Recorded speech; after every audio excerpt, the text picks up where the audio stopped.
Muy buenas tardes a todas y todos. Soy Héctor Zavala, subdirector de la sede de la UNAM en Boston. Y a nombre de nuestro director, el doctor Javier Laguna, les damos la más cordial bienvenida a todas y todos a esta nueva edición de nuestra serie de conversatorios en el área de las humanidades. El día de hoy estaremos hablando sobre paisajes literarios, navegando por la historia del libro en América. Y tendremos, como es de costumbre, a nuestra colega Mariana Imas a cargo de la moderación. Muchas gracias, Mariana, como siempre, por todo tu apoyo. Esperamos que disfruten este conversatorio y les deseamos una excelente tarde. Hasta luego. Bueno, muy buenos días o muy buenas tardes, dependiendo desde dónde nos acompañen, y sean bienvenidos a este ciclo de conversatorios en humanidades que estamos desarrollando desde la UNAM Boston. El día de hoy estaremos platicando sobre la historia del libro como disciplina, pero también sobre la historia del libro en América. Déjenme presentarles a nuestros invitados de hoy. La doctora Olivia Moreno, quien es investigadora del Instituto de Investigaciones Filológicas de la UNAM, trabaja la historia cultural impresa en el periodo colonial y en el siglo XIX. También es docente en la Facultad de Filosofía y Letras, donde imparte el curso Introducción a la Historia del Libro y a la Lectura. De sus últimas publicaciones, destaco su libro Las Letras y el Oficio Novohispanos en la imprenta, publicado por la UNAM en 2018. La maestra Salomón, quien es directora de conservación de la Biblioteca Histórica José María Lafragua de la UAP. Su investigación y gestión se enfocaba en las marcas de procedencia, específicamente las marcas de fuego en los libros coloniales. Coordina, junto con colegas de la Texas A&M y de la Benson Latin American Collection de la Universidad de Texas en Austin, el proyecto Primero Libro de las Américas, impresos americanos del siglo XVI en las bibliotecas del mundo. El doctor Alfredo Leal realiza una estancia postdoctoral en el Instituto de Investigaciones Bibliográficas de la UNAM y ha dado clases en la Ibero Puebla, la Facultad de Filosofía y Letras y en la ENES Morelia de la UNAM. Es el primer traductor mexicano de Marcel Proust y de Colette. Su más reciente publicación es el libro de crítica literaria Bolaño frente a Herralde, Relaciones económicas entre poética y edición de literatura latinoamericana, publicado en 2022. Y el doctor Tessiu Rosas, quien es profesor del Departamento de Historia de la Facultad de Filosofía y Letras de la UNAM, también realiza una estancia postdoctoral en el Instituto de Investigaciones Bibliográficas y su línea de investigación es el estudio de manuscritos coloniales en lenguas originarias. De sus publicaciones más recientes, destaco La relación primitiva, análisis del manuscrito 1475 de la Biblioteca Nacional de México, artículo publicado en 2023. Bueno, muchísimas gracias a los cuatro por estar aquí hoy, por tomarse el tiempo y por compartir su conocimiento con nosotros. Y me gustaría empezar este seminario con una cita, precisamente del libro de Olivia, al cual hacía referencia hace un momento, que es Las Letras y el Oficio Novohispano, publicado en 2018. Y Olivia afirma en este libro que la historia del libro en México es una disciplina joven con bases empíricas en proceso de construcción. Y bueno, quería un poco que nos hablaran, ¿no? Sobre esta disciplina joven, de qué se trata su juventud en México, las dificultades a las que se enfrentan precisamente por ser una disciplina joven, pero también la riqueza de moldear una disciplina en formación. Entonces, empecemos por ahí. Olivia, si quieres empezar, muchas gracias. Claro que sí, muchas gracias, Mariana, y bueno, saludo a todos los colegas. Me da mucho gusto poder compartir este tema tan fascinante para todos.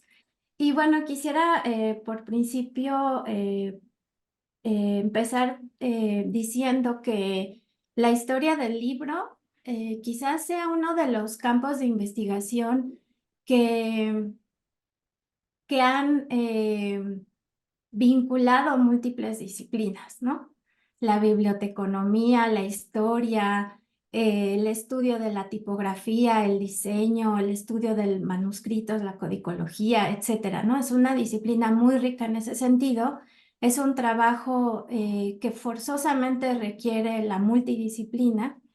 Y bueno, cada uno desde su propia trinchera se adentra en este campo que es muy exigente en cuanto a los conocimientos que se deben tener, ¿no? Y creo que eso se va uno percatando realmente ya que está uno ahí, ¿no? Cuando empiezas a estudiar y a desarrollar tus herramientas de trabajo, te das cuenta que necesitas tener múltiples conocimientos para realmente poder lograr un análisis rico, ¿no? Poder decir algo novedoso respecto a este tema.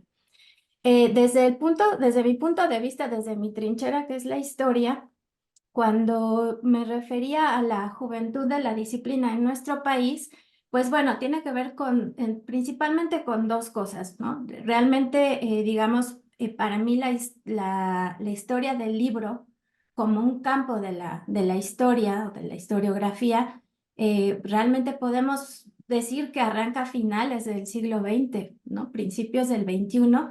Y tengo como referente o como nuestra obra fundacional el libro coordinado por Carmen Castañeda en 2001, no recuerdo bien el año, pero es al principio, digamos, así como la obra de la aparición del libro funda en Francia esta disciplina, la historia del libro, nosotros podríamos decir, bueno, es mi opinión, claro, aquí lo podemos discutir, que es esa obra colectiva de la historia del libro en México la que abre, y de hecho está dedicada a Roger Chartier y no recuerdo si también a Robert Darnton o bueno, pero estoy segurísima que a Chartier.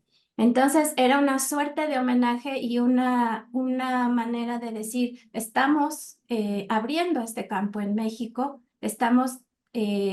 vamos a ensayar estas metodologías o estas perspectivas de la historia cultural, las vamos a aplicar en México, ya las estamos aplicando y estos son los primeros resultados, ¿no? Las personas, los colegas que colaboraron en este libro, que sigue siendo una obra que yo consulto regularmente, son trabajos muy buenos, llevaban por lo menos unos 10 años desde otras trincheras entrando a el estudio del libro, desde la historia de la educación, la historia de las universidades, el estudio del comercio de libros, y se reunieron en ese libro tanto investigadores de España como de México y otros lugares de América Latina. En otro sentido, esta obra reflejaba también esa juventud de la historia del libro como campo de investigación y también los múltiples intereses y que cada uno estaba trabajando prácticamente en solitario para desarrollar su propio tema. Eso es a lo que me refería con esta idea de que es una disciplina joven, que todavía en ese momento faltaba mucho trabajo colectivo digamos, mi propia experiencia cuando estudié a los autores de impresos novohispanos es que pasé 4 años primero desarrollando una base de datos para poder tener una idea general de qué había ocurrido en el siglo XVIII. Entonces, al decir que teníamos unas bases empíricas en construcción, me refería justamente a eso, que no disponíamos, y para ciertos temas y ciertos periodos, todavía no tenemos suficientes herramientas para entrar al análisis de distintos fenómenos. Y como historiadores tenemos antes que desarrollar ya sea estas bases de datos, catálogos, etcétera, antes de poder empezar a hacer un balance o proponer un tema de investigación. ¿Y qué ocurre en ese trayecto? Pues que pasan mucho tiempo y que de repente nos damos cuenta que no sabemos cómo desarrollar un catálogo porque somos historiadores y no tenemos conocimientos en la biblioteconomía, ¿no?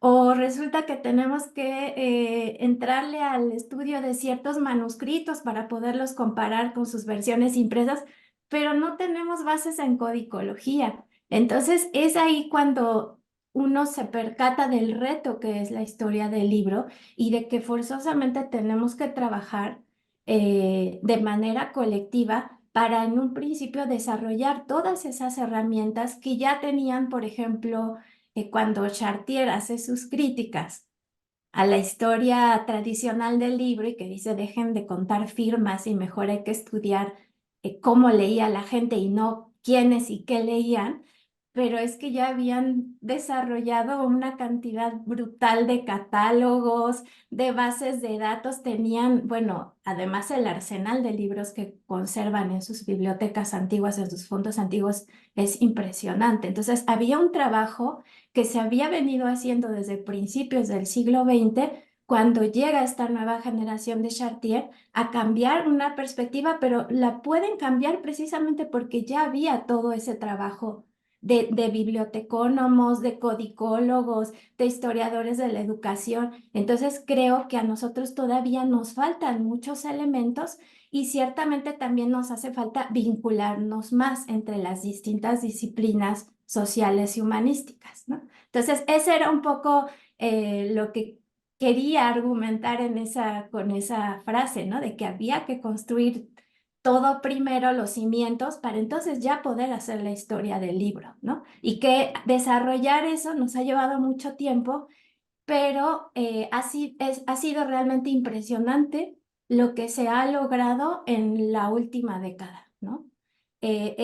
Por ejemplo, este proyecto de primeros libros, marcas de fuego, las digitalizaciones de todos, prácticamente la Biblioteca Nacional tiene, no recuerdo qué porcentaje, pero un alto porcentaje ya de los libros digitalizados se pueden consultar. El proyecto de recatalogación y digitalización de la AGN, por ejemplo, que ya está todo el fondo de Inquisición, que es fundamental para el estudio de la censura, está ya disponible en Internet.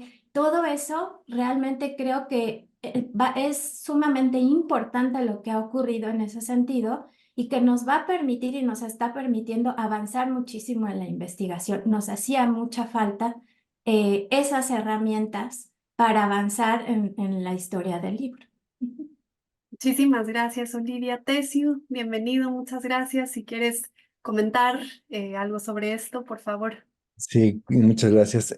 Bueno, coincido completamente con Olivia en que es una área multidisciplinar que se está desarrollando, más aún con tecnologías que se están aplicando en el estudio del libro. Definitivamente, a partir de la era digital se ha impulsado de una manera impresionante esta. Ejemplos como el de primeros libros, las marcas de fuego, distintas formas de catálogo digitales son ejemplo de estos retos. Yo quisiera tal vez mencionar que si bien pues incipiente esta área, la humanidad ha tenido un estudio de la producción escrita desde que existe la escritura. Es decir, es algo, un antecedente que ha acompañado al hombre desde que ha creado escritura y que se ha reflejado en distintas formas. Es decir, siempre ha estudiado lo que se quedó registrado, aunque fuera en tabletas o tablillas de arcilla. Y ya cuando se estudió como libro, como lo conocemos, tenemos varios ejemplos en el que se estudió ya como libro antiguo, pero en una época que para nosotros ya es antiguo. Por ejemplo, los árabes que estudiaron libros antiguos que buscaban de los griegos para entender sus planteamientos filosóficos y después los traducían al árabe y que después sirvieron justamente para un proceso europeo en el que digamos, institucionalizó más espacios como los scriptoria medievales para entender el libro y producirlo. Ahora, hay que especificar también que estos contextos son muy diferentes. Por ejemplo, tenían fines religiosos, se insertaban en un campo y una sociedad muy diferente. El objetivo era completamente diferente. Se entendía la escritura como, en el caso de los escritoria de monasterios medievales, como la escritura de Dios. Entonces, el sentido de estudiarlo y comprenderlo era esa labor de los monjes, pero finalmente es un antecedente que nos deja una base que duró por siglos, el estudio del libro antiguo, y que ya como ciencia moderna, ciencia, digamos, en un ámbito científico, es contemporáneo, pero no está de más mencionar que siempre ha existido ese interés del humano por estudiar el libro antiguo. Muchas gracias, Tessiu. Alfredo, por favor, bienvenido, muchas gracias. Muchas gracias a ustedes. Buenas tardes, buenos días a todos, todas, todes. Eh, muy cierto lo que comentan Olivia y Tessiu, y quizás me voy a quedar en una parte que comentaba Olivia muy al principio de su comentario, con referencia a la multi, inter, o yo diría incluso transdisciplinariedad de la historia de los estudios del libro, porque no solo confluyen ahí disciplinas como la historia o como las ciencias dedicadas específicamente a los catálogos y a las bibliotecas, sino también, en mi caso, por ejemplo, los estudios latinoamericanos, ¿no? Entonces, en que también puede ser una invitación, ¿no? Para jóvenes investigadores, investigadoras que están, digamos, yéndose más hacia este lado, pasar entonces de la historia del libro, que en efecto, sí, como nos comenta Tessiu, viene desde el libro antiguo, a también sumarle la historia de la edición, porque empezamos a ver entonces las relaciones específicamente económicas y políticas que hay en el desarrollo de los distintos soportes. No solamente vamos a hablar un poquito más adelante, ¿no? Del libro impreso y del libro digital, pero no solamente eso, sino las transiciones que tienen que ver específicamente con procesos políticos y económicos, ¿no? Pienso yo, por ejemplo, que desde los estudios latinoamericanos, una ciencia que nos ayuda mucho y que también ayuda también para discutirla y no solo quedarnos con los preceptos eurocéntricos, es la que propone Stivals, basado también en el trabajo de Scarpit, que es la bibliología, ¿no? La ciencia del libro. Pero desde el lado de los estudios latinoamericanos, al momento de estudiar tanto las condiciones materiales, técnicas e históricas de los libros, podemos ver justo cómo esos procesos siempre van de la mano o pueden ser, digamos, trazados a partir, por ejemplo, de la historia intelectual y de la historia material que está grabada en los documentos impresos o ahora en los documentos digitales, cómo se pueden ver también los desarrollos de las sociedades, específicamente en mi caso, latinoamericanas, ¿no? Entonces, quisiera, pues, como nada más apuntar eso para que luego entremos también en la discusión y mencionar también que la situación misma de la disciplina, de la historia del libro y de la historia de la edición, también es inseparable de un momento específico de la academia en el que nos encontramos y que es caracterizado por García Canclini como la mercademia, es decir, en dónde circulan nuestros productos, cuál es la recepción que tiene, y entonces tratar de ver que esta juventud de la historia del libro, y agregaría yo también de la historia del libro y la edición, también tiene que ver con procesos que son de valorización de los productos académicos. Entonces, no solo las instituciones estatales, sino también las universidades públicas, privadas, fomentan este tipo de estudios, digamos, como consecuencia de una necesidad tanto en la recepción como en la formación de nuevas carreras, y que creo que es un momento también importante, o al menos así lo veo desde los estudios latinoamericanos, para definir rumbos de la investigación, pero también para proyectar formas muy particulares de incidencia, es decir, qué estamos haciendo con nuestras investigaciones y a dónde se van. Toda esta base, digamos, empírica se utiliza solamente como instrumentos de investigación o también son instrumentos de difusión, también son instrumentos para que haya más participación de las sociedades, socialización del conocimiento y sobre todo para que haya, pensaría yo, o tendría que ser, digamos, al menos desde los estudios latinoamericanos, como yo lo pienso, tendría que ser también para acabar con la desigualdad en el ámbito de qué se puede publicar, quién tiene acceso a ello, para qué sirven los catálogos y las bases de datos. Y creo que es uno de las cosas riquísimas, pues, como de esta juventud y de estos siempre estar como trabajando con esta falta de definición rigurosa, y también tratar de extenderlo, pero dirigirlo a ciertos ámbitos muy específicos, ¿no? Muchísimas gracias, Alfredo. Mercedes, por favor, adelante. Bueno, pues los escucho y ahora me toca hablarles desde el punto de vista del bibliotecario. Exacto. Y pues creo lo que comenta Olivia de esta construcción que a veces los investigadores tienen que empezar a hacer de bases de datos y de catálogos. La verdad es un gran reto que nosotros tenemos apoyando justamente esta etapa en la que están describiendo, porque esa es una labor fundamental.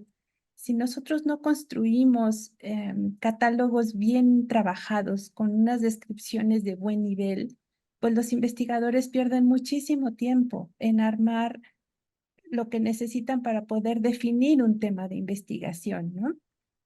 Entonces creo que en ese sentido, yo cuando vi, o escuché la pregunta justamente de eh, un proceso en construcción, creo que nosotros como los bibliotecarios, al menos en la parte de libros, quizás los archivos también, desde su parte de volverlos más accesibles, es justamente ofrecer esta información, ponerla de una manera mucho más accesible, porque todavía yo siento que estamos en una etapa en la que no todos los catálogos se encuentran de una manera, ¿cómo se llama?, de libre acceso en Internet.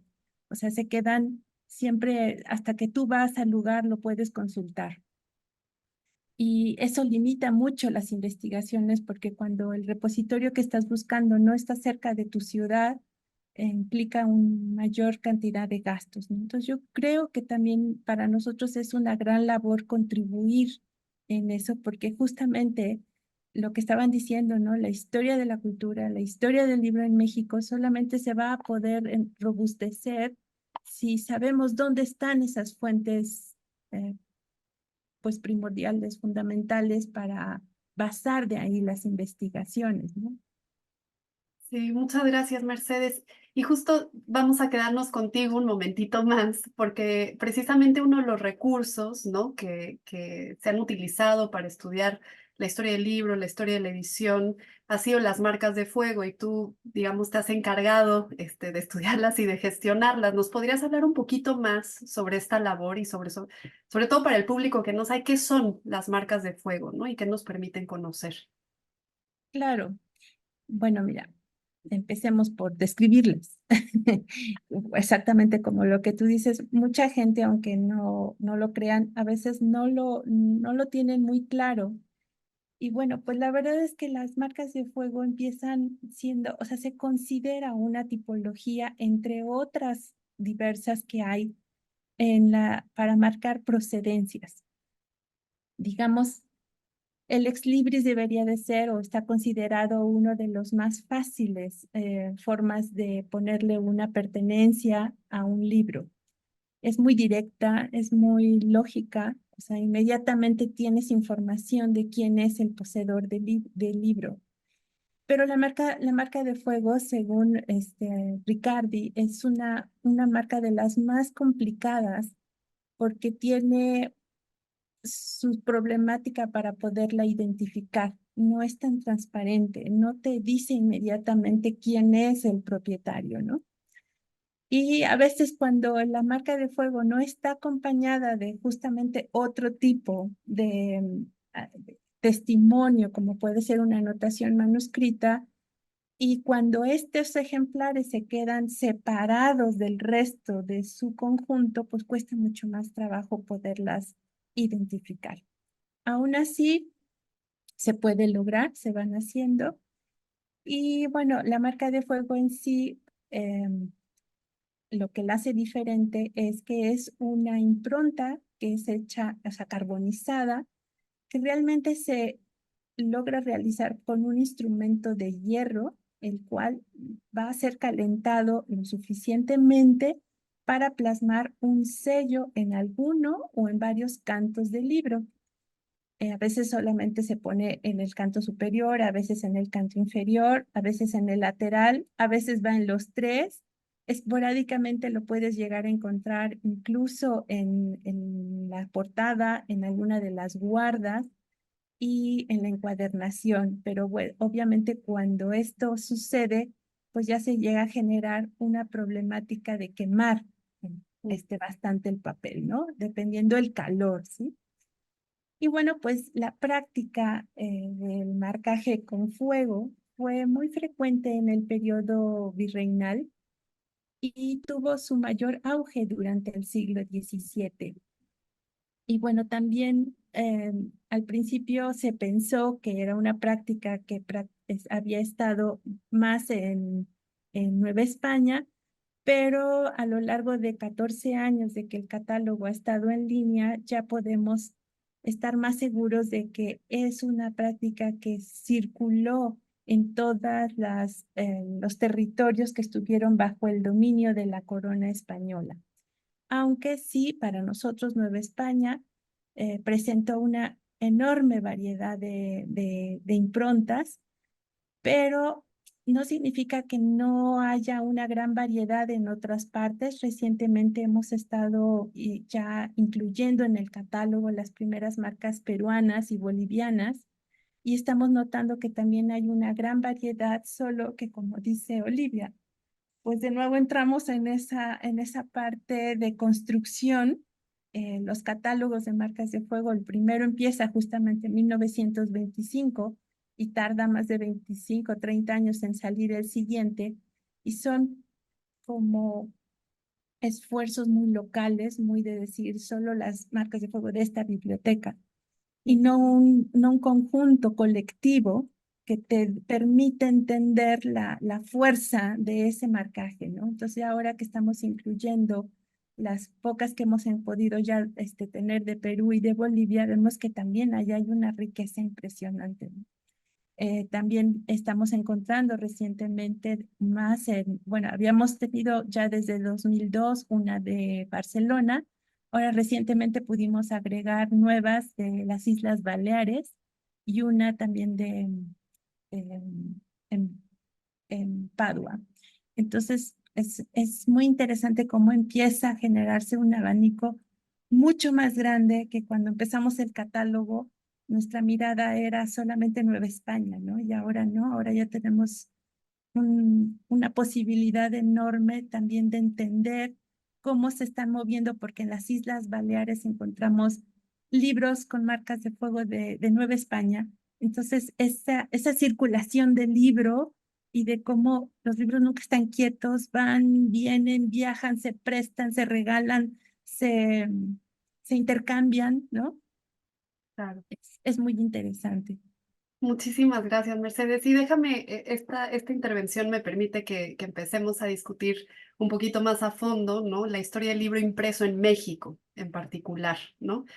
Entonces, ¿nos podrían hablar un poco sobre, bueno, cuáles eran los primeros libros que se imprimieron en México o incluso en América, si queremos abrirlo así un poquito más, ¿no? Sobre qué eran, dónde se imprimían, quiénes los leían, ¿no? Y Tesio, si quieres empezamos contigo, porque justo tú has trabajado los escritos novohispanos en lenguas indígenas, ¿no? Entonces, si quieres vamos a empezar por ahí con esta pregunta. Claro, bueno, la imprenta como tal, bueno, para quien no sepa, pues surgió en el siglo XV, a mediados del siglo XV con Gutenberg, y pues décadas después que comenzó el contacto con el Nuevo Mundo, pues eventualmente llegó la imprenta en la Nueva España, traída por impresores técnicos también alemanes. Entonces uno de ellos sí, que se llamó Juan Kronberger, fue el primer impresor del libro que actualmente se conoce, que es el Manual de Adultos. Se imprimió ya en México en 1540. Solo sobreviven un par de hojas o folios que están en la Biblioteca Nacional de España y en Biblioteca Brown. Esos folios que quedan son pequeños fragmentos, pero son como la prueba del impreso más antiguo que se conoce. Pues está en latín, tiene unas tipo de letras góticas muy bonitas y trata sobre las hojas que sobreviven, sobre el bautismo, es decir, estaban diseñados para que fueran útiles para la labor misionera, la labor de evangelización, es decir, esa labor religiosa temprana que se destinó a las órdenes religiosas, misioneros para evangelizar al Nuevo Mundo. Entonces, digamos que esa intención predomina en los primeros impresos. Y también hay otra que tiene que ver con un reto intermedio para lograr esa labor, que es aprender la lengua local, que ese era el otro elemento que se convirtió pues un paso que se dieron cuenta que tenían que retroceder un poquito, porque no se podía predicar la palabra de Dios sin saber la lengua de los que estaban escuchando. Entonces, para ello se empezaron a hacer obras de carácter lingüístico, lo que son gramáticas, que se llamaban entonces artes, y se complementaban con vocabularios, que son diccionarios. Eh, entonces empezó una producción de esos primeros misioneros por elaborar obras de este tipo que ayudaran a los primeros religiosos a aprender la lengua indígena. Por ejemplo, el náhuatl, que era la lengua predominante que se consideró como lengua franca o la lengua como en un orden de prioridad para aprender en primer lugar. Y tenemos un ejemplo que es el arte de la lengua mexicana de Fray Andrés de Olmos, que terminó en 1547. Ahora esta obra se terminó, pero en versión manuscrita, no se imprimió. Y es importante aquí como mencionar que, aunque la imprenta ya existía en Nueva España, había muchas obras que se quedaron en estado manuscrito, por varias razones. Una es por los permisos legales, que después se hicieron más complejos conforme la Inquisición empezó a poner más trabas, sobre todo en un periodo de contrarreforma hacia el pensamiento luterano. Entonces era muy difícil lograr todos los permisos para que una obra se imprimiera. O sea, sí se hicieron muchas, pero no todas llegaron a la imprenta. Ese es un punto. El otro es que en las Américas la imprenta llegó en distintos momentos. O sea, si tenemos el manual del adulto de 1540 en México, si vamos a Chile, me parece que la imprenta llegó hasta el siglo XVIII. O sea, cosas casi, casi del final de la época colonial, lo que implica que en Chile la mayoría de los libros quedaron en versión manuscrita o tenían que llegar a la imprenta en el Perú o en otros lados fuera de Chile. Entonces, Latinoamérica muestra ejemplos diversos de cuál es el primer libro impreso, pues depende de la región. Y es importante no dejar de pensar en el libro manuscrito porque corrió de forma paralela y tuvo sus propias circunstancias. Entonces, son los ejemplos reiterando el primer, digamos, interés era obras de tipo religioso y para llegar a ese punto se crearon obras de tipo lingüístico para aproximarse a ese lector o escucha indígena. Muchísimas gracias, Tesio. Olivia, por favor, si tienes algo más que agregar, adelante. Bueno, sí coincido con el desarrollo de la imprenta. Sobre todo quería retomar este punto. En América fue muy desigual, ¿no? La imprenta llega en 1539, según los catálogos Medina, y pues no va a ser hasta 1570 y tantos que llegue Ricardo a Lima.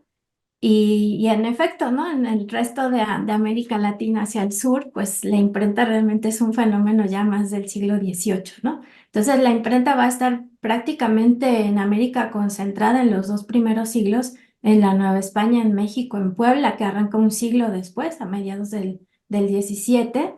Y bueno, también en Guatemala, más o menos serían como los tres ciudades y Lima las que son activas en este sentido, pero aún así siempre México está a la cabeza como, digamos, centro tipográfico del libro.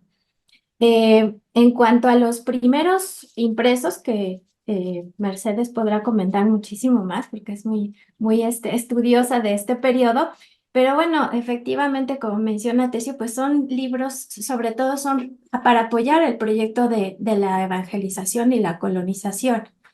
Y creo que es una de los momentos o uno de los, digamos, corpus más ricos y más eh, originales, por así decir, que podríamos encontrar. Después, más adelante, pues muchas son imitaciones de los géneros, de las formas, incluso desde el punto de vista material, de lo que se está imprimiendo en la metrópoli. Pero este gran esfuerzo de digamos, de pasar las lenguas indígenas, ¿no? Al alfabeto latino y después llevarlas a la imprenta, que es algo que ha estudiado con mucha puntualidad Marina Garone, pues fue todo un reto, ¿no? O sea, se hablaba mucho de los programas de evangelización, de hacer las gramáticas, los diccionarios, etcétera, pero realmente el trabajo de Marina mostró la dificultad que fue el reto para los impresores utilizar los pocos caracteres que disponían, porque no eran imprentas que tuvieran un gran arsenal de material tipográfico, de cómo adaptar y cómo representar con los signos, con los caracteres, digamos, la fonética de cómo se debían pronunciar las palabras. O sea, realmente creo que por eso se ha puesto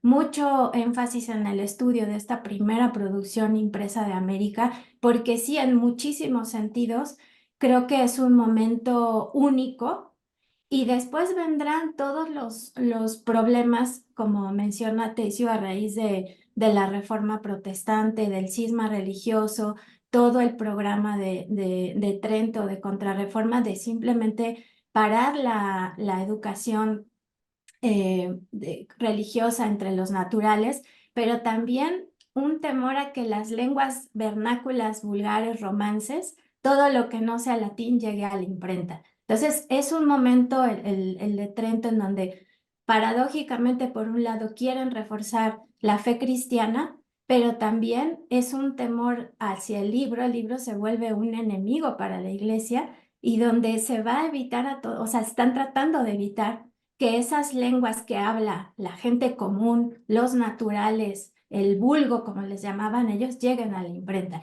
Y es ahí donde la producción de impresos en lenguas indígenas se empieza a decaer, ¿no? Ese como momento glorioso de la tipografía americana, se detiene y entra en un momento de declive a resultas de este temor hacia la divulgación de, de las lenguas, ¿no? De que la entrada de las lenguas a la imprenta, de las lenguas vulgares.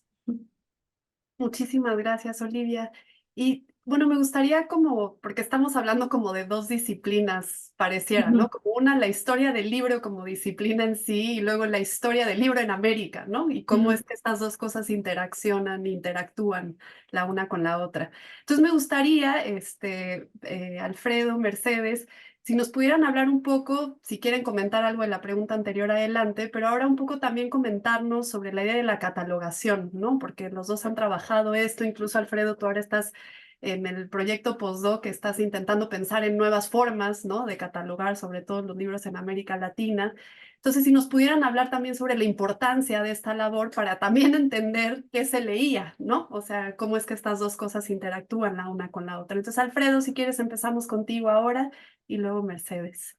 Claro que sí, Mariana, muchas gracias. No solamente qué se leía, sino cómo se lee y también creo que es un puente muy natural el que surge aquí en este desarrollo de lo que estamos pensando, porque, por ejemplo, uno de los autores que yo trabajo justamente en el postdoctorado es José María Arguedas, este autor peruano, que es muy conocido sobre todo por las novelas, ¿no? Por Los ríos profundos, por El zorro de arriba y El zorro de abajo. Es, digamos, una bisagra entre los autores del boom y los autores que también por su posicionamiento político tuvieron, digamos, una distancia con Vargas Llosa y con García Márquez, ¿no? Pero bueno, Arguedas es uno de los primeros que realiza una labor bibliográfica precisamente de los impresos que se hacen en el Perú en torno al folclore. En la Biblioteca Nacional tenemos en el Fondo Vicente T. Mendoza, tenemos la bibliografía del folclore peruano, que es impresa de hecho aquí en México en 1960, pero también ligándolo con lo que comentaba Tessio, no solamente en torno al libro impreso y digamos toda la gran, la complejidad que implica estudiarlo, también los manuscritos, ¿no? Porque Arguedas tiene una traducción de un manuscrito quechua que es el manuscrito quechua de Guarochiri, que está en español y en quechua. Recordemos que Arguedas lo habla desde niño, pues. Y en esta edición que se hace en el Instituto de Estudios Peruanos en el 66, hay un texto, o sea, se incluye parte del texto que es también relacionándolo con lo que comentaban acerca de cuáles eran las funciones de estos textos o para qué se utilizaban. Es el tratado que recoge Francisco de Ávila en 1608 y se llama así, lo leo tal cual la descripción que está en la Biblioteca Nacional, ¿no? Tratado y relación de los errores, falsos dioses y otras supersticiones y ritos diabólicos en que vivían antiguamente los indios. Entonces, digamos, empieza a ser lo que en términos genetianos conoceríamos como un palimpsesto, porque nosotros tenemos en el Fondo Vicente T. Mendoza, en la Biblioteca Nacional, el libro ya publicado y digamos ya la relación bibliográfica. También tiene un comentario de Pierre Duviol, que va ahí junto con la traducción de Arguedas. Entonces, vemos cómo se empieza a complejizar y digamos como para qué se utilizan estos textos que están ahí. Está el manuscrito quechua y ahí entonces también está el tratado y la relación de los errores y falsos dioses. Y estos, digamos, ayuda también para entender que no solamente la primera función que tenía, que era la de, digamos, la de, pues, colonizar a partir de que se caigan los ritos y que se caigan los dioses de los indios, sino también darle una redimensión a partir de esto. Es decir, recuperar, justamente como lo hace Arguedas, una visión bibliográfica y que también recupera los manuscritos, pero para dirigirlo a otra parte, para justo ampliar en el proceso de decolonización. Entonces, creo que estos tres temas quedaron sumamente ligados. No sé si respondí exactamente a la última pregunta, pero creo que más bien traer los otros dos a no solamente qué se lee, sino cómo se lee, creo que es uno de los ejemplos muy importantes, ¿no? Este manuscrito quechua. Y bueno, lo dejo hasta acá para que al rato comentemos un poquito más al respecto. Perfecto, muchas gracias, Alfredo. Mercedes, por favor, adelante. Bueno, pues yo me regreso un poquito más a Nueva España, el siglo XVI, y lo que comentó Tesio es muy importante, el tema de las gramáticas y los vocabularios en lenguas indígenas. Pero fíjate que también desde el proyecto de primeros libros de las Américas, mm, sabemos mucho de que hay textos que tienen contenido también jurídico, hay de lógica, hay de filosofía escolástica, de teología, cuestiones de legislación, en donde también vamos a encontrar cedularios, provisiones o instrucciones, también materia médica, géneros literarios y también música, entre otros.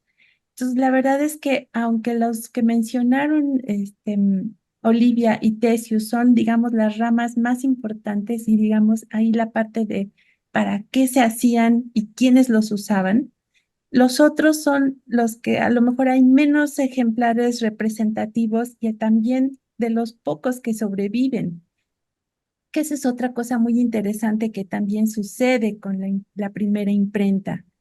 Y es que a veces no quedaron hechos bueno, fue todo un reto desde la parte material, es crearlos, reutilizando muchísimas, todo lo que eran las tipografías que venían ya de desuso en Europa.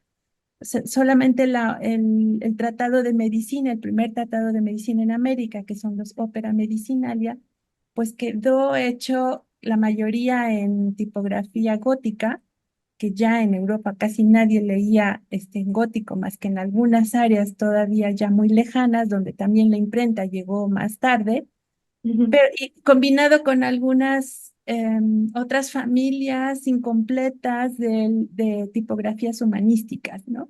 Entonces, además también lo que también Olivia ha trabajado mucho de la circulación, es muy importante tomar en cuenta que, por ejemplo, ese libro de medicina, que fue muy importante ahora, pues la verdad se perdió la edición y no tuvo tanta repercusión como tratado médico teórico en Europa. ¿Por qué? Porque había más circulación del libro de Europa hacia Nueva España que viceversa. Entonces, aunque esta persona, el autor, era muy visionario y pudo hizo una cosa muy importante para el estudio médico en ese momento, se perdió el impacto porque los lectores que necesitaba estaban del otro lado del Atlántico, ¿no? Entonces, eso también afecta mucho qué pasaba con todos esos libros que se hicieron, esa producción editorial, ¿no? De algunos, te digo, sobrevive uno, a veces solamente un ejemplar. Este libro de Tratado de Medicina solo existe en 3 y en México solamente existe uno completo. Muchísimas gracias, Mercedes. Bueno, ahora me gustaría un poquito, si regresamos como a la parte aterrizada, ¿no? de México en particular. Olivia, si quieres, vamos a empezar contigo ahora, del impacto, ¿no? que tiene la cultura impresa en movimientos sociales o políticos importantes en la historia de nuestro país. Eh, como forma de difusión de ideas, ¿no? La cultura impresa, vamos a decirlo. Entonces, si nos pudieras hablar de esto, sobre todo tú que has estudiado la cultura escrita del siglo XIX, ¿no? También, entre otras cosas, ¿cómo es que estas dos cosas dialogan o conviven, ¿no? La cultura impresa y movimientos sociales históricos importantes en nuestro país? Pues desde el punto de vista historiográfico, creo que los grandes, digamos, los momentos de mayor producción historiográfica en cuanto a la historia del libro y la edición y la lectura también, tiene que ver justamente con esas coyunturas relacionadas con movimientos sociales, ¿no? Por ejemplo, tenemos, digamos, para hacer un recuento muy general, la aparición de la devotio moderna, ¿no? De la difusión de esta nueva forma de espiritualidad, ¿no? Entre los siglos, que es muy interesante porque justamente le concierne tanto al libro, al códice manuscrito, como a los primeros impresos, ¿no? Los incunables.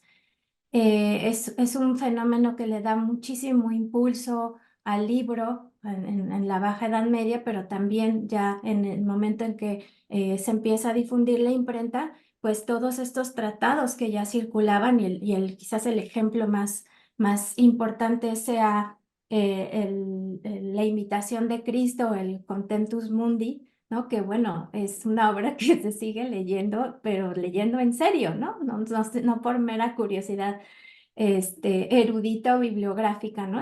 Quizás sea de las obras más leídas en la historia del libro. Ese es uno. Después el propio Renacimiento, ¿no? El Renacimiento en Italia, esta recuperación que, bueno, no es solamente de concierne a la imprenta, ya estaba desde antes la recuperación, ¿no? El libro manuscrito, de toda la cultura clásica. Es un movimiento que también le va a dar muchísima fuerza a la imprenta y que sea quizás el que impulsa la salida de la imprenta de los estados alemanes hacia Italia y de ahí al resto de Europa occidental y también de Europa central. Otro es la propia reforma, ¿no? O sea, son tres no quisiera llamarles revoluciones tal cual, pero tres cambios o tres movimientos muy importantes, fundamentales, y quizás creo que en términos políticos y sociales, pues el impacto de la reforma es tremendo, ¿no?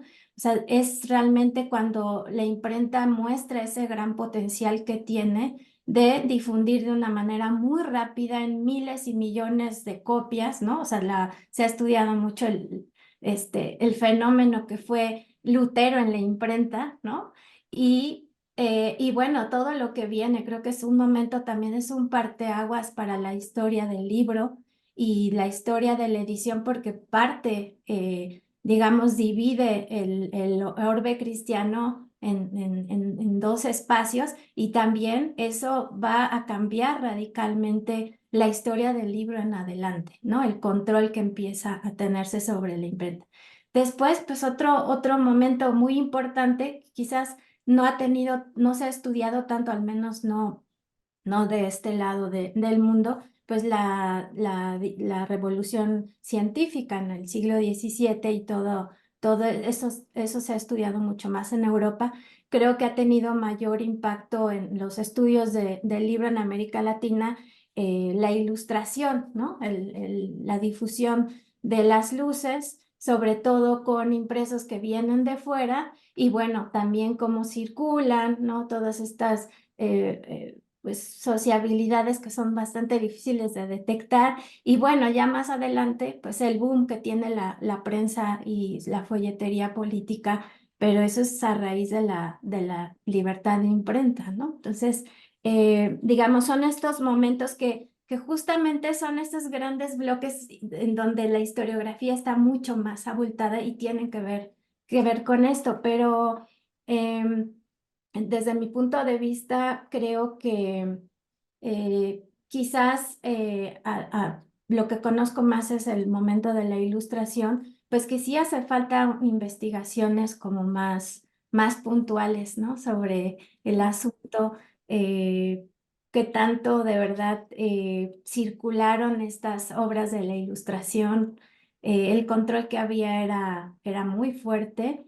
Y bueno, también no solo saber qué ediciones circulaban, porque es muy fácil decir, ay, aquí circuló Voltaire, pero ¿qué Voltaire? En una edición abreviada, no era la obra real, ¿no? Las obras completas. Es decir, creo que son ya, es en donde entramos a la historia de la edición y que no solo importa pensar en las obras y los autores, como hacía la historia intelectual, ¿no? Hablaba de autores y obras sin poner ningún cuidado en el estudio de la materialidad y pues cómo circulan esas obras. ¿Realmente tuvieron un impacto? Que ahora consideremos que un autor es muy importante, no quiere decir que en su época lo fue. Si supiéramos cuáles son los autores que fueron el boom en el siglo XVII, pues nos sorprendería mucho, porque no son los que creemos ahora, ¿no? No son estos autores canonizados, sino son autores de los que la mayoría de los alumnos no tienen la menor idea, jamás han escuchado su nombre, ¿no? Y sin embargo se leyeron muchísimo en su tiempo, ¿no? Ujú. Muchísimas gracias, Olivia. Alfredo, por favor. Muchas gracias, Mariana. Sí, creo que justamente el siglo XX nos permite ver la incidencia de la cultura impresa en los movimientos políticos de manera muy clara, ¿no? Voy a comenzar justo con una cita de Antonio Melis, que es el primer estudioso de José Carlos Mariátegui, que para quien no lo sepa es básicamente el pionero del marxismo en América Latina. Mariátegui es peruano y él hace un viaje a Europa alrededor de 1922 y entonces, bueno, él es el que, no voy a decir importa estas ideas porque al contrario, no solamente las importa, sino que las modifica, ¿no? Entonces, Antonio Melis dice, Mariátegui no funda un partido, sino una revista, Amauta. Entonces, eso es muy importante porque, al menos para el caso de México, la manera en la que se recupera la obra de Mariátegui, voy a citar nada más dos casos, justamente también de textos, sí, documentos que están en mi corpus. El Partido Revolucionario Institucional, todos conocemos en México, publica alrededor del 89 más o menos, México y la Revolución, que es un texto muy importante de José Carlos Mariátegui. Entonces vemos cómo se hace el puente, ¿no? Porque es Mariátegui estudiando la revolución, pero luego es el Partido Revolucionario ya del 89, o sea, ya de la transición hacia el modelo neoliberal que recupera este texto, ¿no? Y también otro texto de Mariátegui titulado La acción clasista, que es recuperado por la Universidad Obrera de México y la Federación Sindical Mundial en el 98. Entonces, más allá de la incidencia que podríamos trazar, digamos, en la misma línea de lo que decía Olivia, perdón, sobre si se leen o no se leen estos textos, sí es interesante ver que sean, digamos, instituciones políticas como muy arraigadas en una forma mucho más tradicional de hacer política, las que recuperan textos muy particulares y que justo nos dan como la visión de hasta dónde puede la cultura impresa tener, o hasta dónde podía también, porque, bueno, creo que uno de los temas que vienen justo es el de la transición hacia lo digital, ¿no? Pero como la cultura impresa, y en la que podríamos hacer también ahí una crítica, ¿no? Sobre si se está perdiendo o no, creo que ya me adelanté a la pregunta, pero como la cultura impresa tiene mucho que ver con la historia de los partidos y tiene mucho que ver con lo que se lee y lo que se está pensando al interior de ciertas bases sociales, más allá de los movimientos políticos o lo que llega al movimiento político que sale, digamos, a la superestructura, qué es lo que se está pensando y cuál es justamente la economía de circulación de estos productos, porque es importante ver desde justamente una disciplina como la historia del libro y la edición, cuántos ejemplares había, por dónde circulaban. Estos de los que te hablo ahora, por ejemplo, son panfletos, ¿no? Tanto México y la Revolución como la acción clasista son panfletos. Cuando ya llegamos, para ligarlo también al tema de la catalogación, llegamos a encontrarlos en las bibliotecas, están de hecho en lo que se conoce como misceláneas, porque son panfletos que por su propio formato no se pueden encuadernar solos, entonces se encuadernan con otros documentos y con otros, digamos, textos que tienen el mismo formato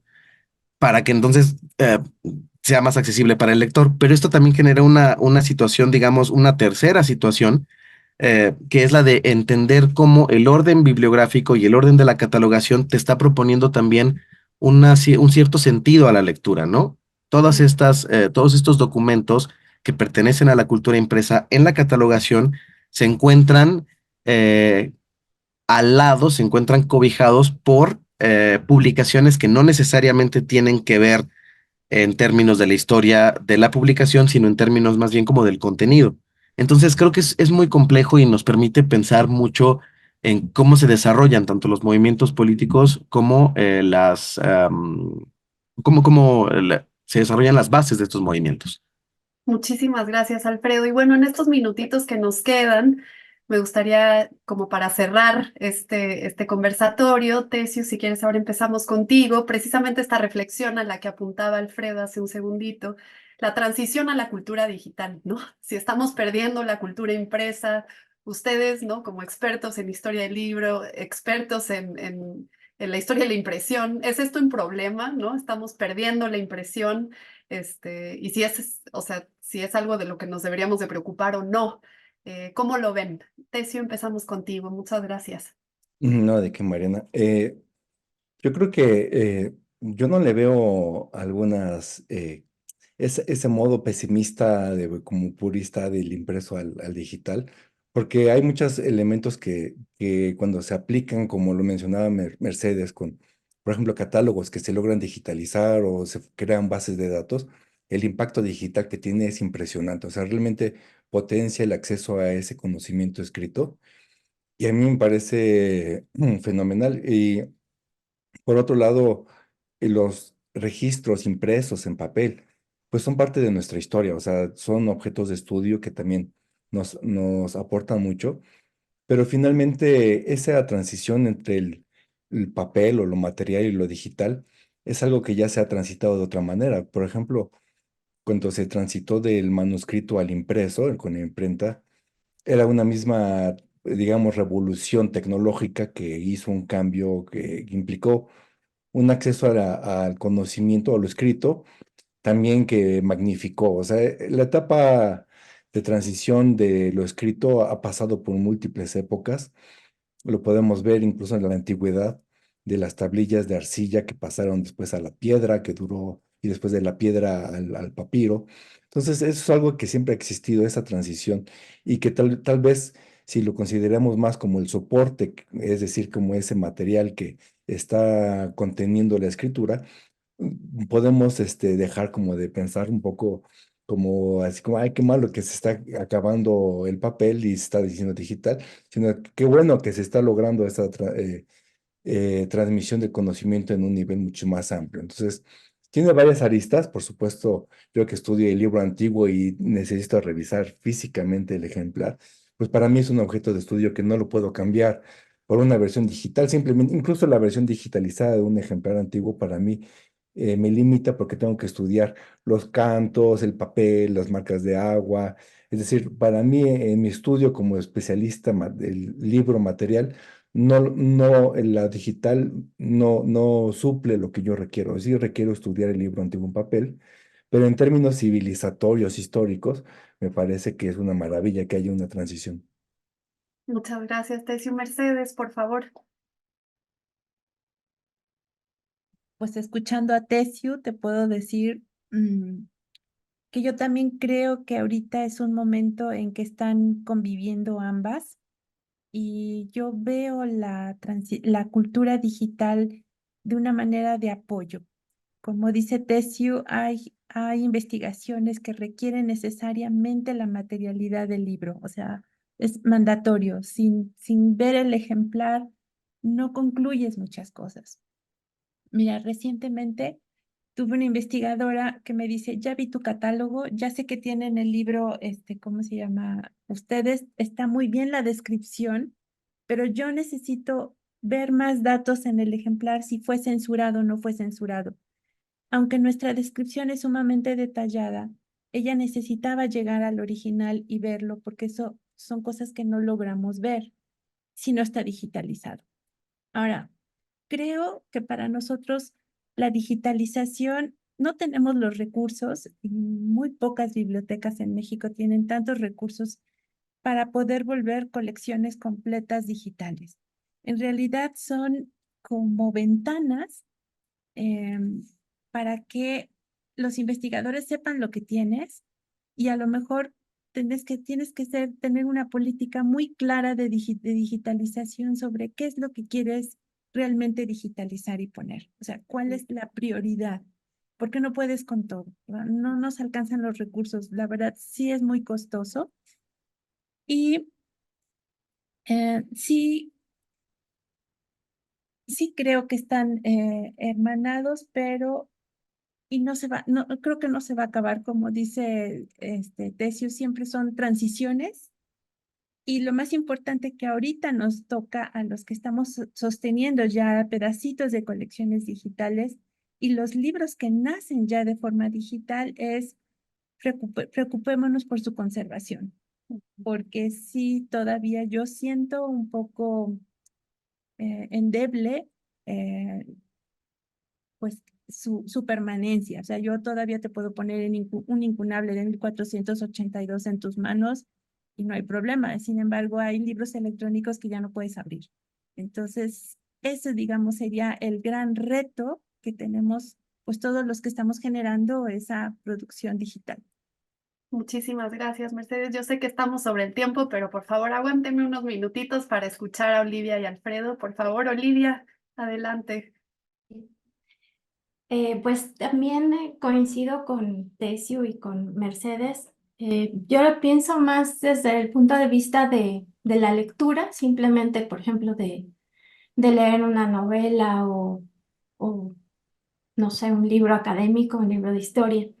Creo que algo que justamente enseña la historia del libro y la edición es que eh, los textos se han vertido a distintos soportes a lo largo de la historia, ¿no? Y siempre que ha habido un cambio en las técnicas de producción y reproducción de los textos, pues han habido opiniones a favor y opiniones en contra, ¿no? Y conocemos muchas en el momento en que empieza a difundirse la imprenta de tipos móviles, ¿no? Personajes muy renuentes a adoptar el libro impreso y que seguían, ¿no? Y preferían por razones, argumentos muy aceptables que la producción de los textos siguiera de forma manuscrita, porque ellos consideraban que la imprenta, que si de por sí en la copia de un manuscrito había errores, ¿no? Normales, ¿no? Ningún copista era perfecto y nadie estaba exento de errores. Pues en la siguiente copia esos errores se podían corregir, pero en cambio la imprenta multiplicaba esos errores al 1000, al 2000 y los difundía por todos lados, ¿no? Bueno, ese era un argumento. Otro era, y creo que eso siempre ha estado ahí, es el miedo a la divulgación de los saberes, ¿no? Dependiendo de la época, ¿no? Y que no olvidemos también que la imprenta también es un recurso del poder, ¿no? La imprenta le ha servido y el libro al poder para ejercer control, para hacer propaganda a favor de ciertas ideas religiosas, políticas, científicas. También hay un poco mi renuencia a hablar en términos de revoluciones tecnológicas, porque esa es una visión como muy norteamericana, ¿no? De hablar de revolución tecnológica, revolución digital, eh, como para ver siempre el lado positivo de estos cambios, cuando también estamos viendo en este cambio digital, pues el control tremendo que tiene Amazon sobre la circulación del libro, ¿no? Y que Amazon es la que decide el precio de los libros y a dónde llegan o no llegan los libros, ¿no? O sea, no llegan tan rápido ni tan baratos a América Latina o a estas regiones del tercer y cuarto mundo que sí se producen o que sí se piden desde Europa o Estados Unidos. Entonces, creo que también tiene sus pros y sus contras. Y yo con lo que me quedaría es con la idea de que lo importante es que los textos circulen. No importa el soporte, ¿no? Si realmente lo que esperamos es que este nuevo cambio tecnológico, estos nuevos recursos digitales apoyen a una verdadera difusión de los conocimientos en todos los sentidos, no solo los que desde el poder se quieran poner en el ámbito público. Sí me parece que hay que aceptar estos cambios y no creo que el libro impreso vaya a desaparecer. creo que son distintos soportes y que como sociedad tenemos que saber echar mano de ellos y saber que unos sirven para una cosa y otros no, y que hay distintas prácticas y modos de leer, ¿no? Y cada quien preferirá leer en un libro impreso, en una versión editada por un editor que le guste mucho por alguna razón. O sea, también eso creo que incluso estoy segura que todos tenemos nuestras editoriales favoritas por X o tal razón, o esta letra nos gusta, ¿no? Hasta en ese sentido, también nos hemos acostumbrado a valorar la materialidad del libro. Y bueno, ahora tenemos este recurso, pero también no pensar que la digitalización nos va a llevar realmente a una universalización del conocimiento, ¿no? Sigue siendo un medio muy limitado y que cada vez está nuevamente está siendo controlado, así como se controló la edición en el siglo XX y las grandes corporativos empezaron a cooptar y a desaparecer las editoriales independientes para no tener competencia alguna.